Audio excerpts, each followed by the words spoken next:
Hi, I'm Buffy Sainte-Marie. Check out my interview at Gibson.com and Epiphone.com and BuffySaintMarie.com.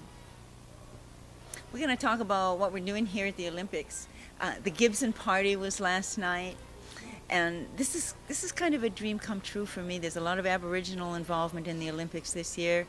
The 4 host nations and the Aboriginal Pavilion are true co-hosts and partners of the Olympics, and here I am with a new relationship with Gibson, which is really a full circle for me. Dreams come true for Aboriginal people. You know, for a very long time I was about the only Aboriginal person out there who was kind of on the periphery of show business from the 60s. So I've been doing music for a long time, all different kinds of music. And my first real guitar was a Gibson. I used to play a little ukulele, and my first instrument was a piano from the time I was 3, and I haven't had any lessons. And I was very fortunate to go to Nashville after I had made a few records for Vanguard in the 1960s, and Chet Atkins invited me to Nashville, and a lot of my friends are saying, oh, don't go there, blah, blah, blah. And I was so happy because it was a town for songwriters, it was a song for natural musicians, which I am, because I'm self-taught. And one time I was talking to Chet, who had brought me to Nashville, and he said, yeah, somebody asked me one time if I could read music, and I just told him, nah, not enough to hurt my playing. So I'm kind of like that. I've worked with a lot of bands over the long time that I've been in and out of music, because I've never really aimed for a career so much as loving to express myself with instruments and with color and art and dance. I've gone kind of in and out of show business. I've had relationship with record companies sometimes, and other times I haven't. I've stayed home. I was on Sesame Street for a real long time, for 5.5 years, and for a long time I was recording in Nashville. I made 4 records there with Norbert Putnam in the area code 615 band. And just being around musicians was beautiful for me. To be around Memphis, was nice for me too, because my favorite all-time guitar player, although sometimes people will think of me as a folk singer, because that's the time in which I kind of emerged into show business. Actually, my favorite music was rockabilly and Elvis Presley, and my favorite guitar player forever has always been Scotty Moore.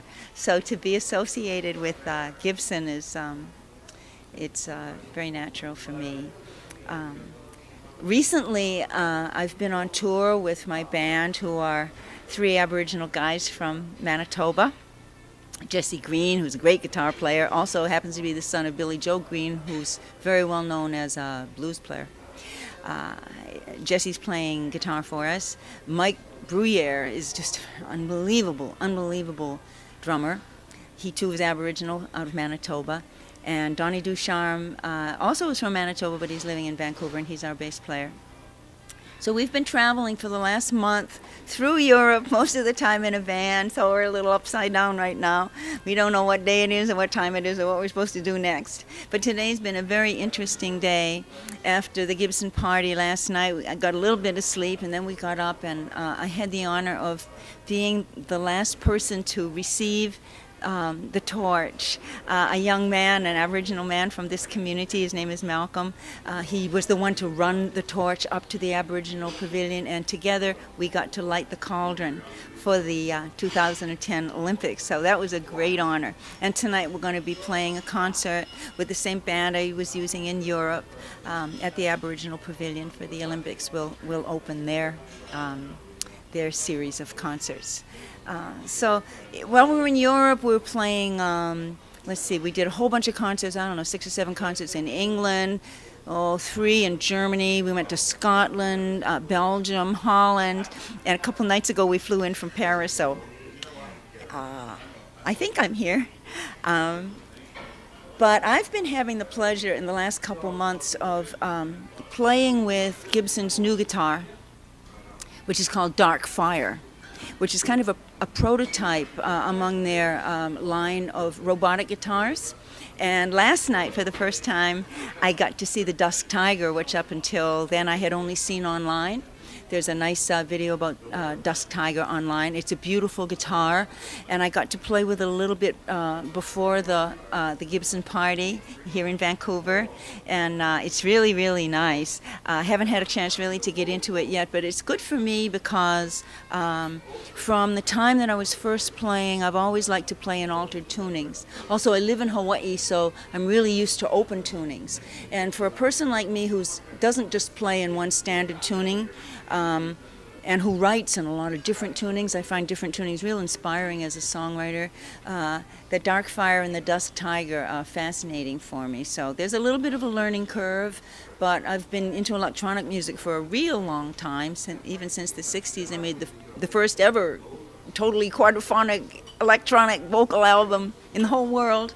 And then in 1996, no, it was early, it was 1991, I was the first person to deliver an album via the internet. I was living in Hawaii and recording there, and my co-producer was in London, England. So the technology is always interesting to me. It's a little bit of a challenge to learn, but anything is. And anybody who can learn how to play the piano at 3, like a lot of you and me, is going to enjoy the new instruments that come along, that our world invents. And I'm really looking forward to learning the Dusk Tiger and see what Gibson does next.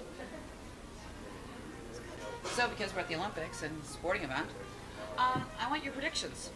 My predictions? We're doing predictions. My sports predictions? Sports, everybody's getting this question. So everybody gets it.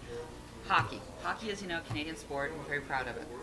The men's gold medal round. Who will it be? Who will be the two teams? The Pirates and the Mets. I don't know.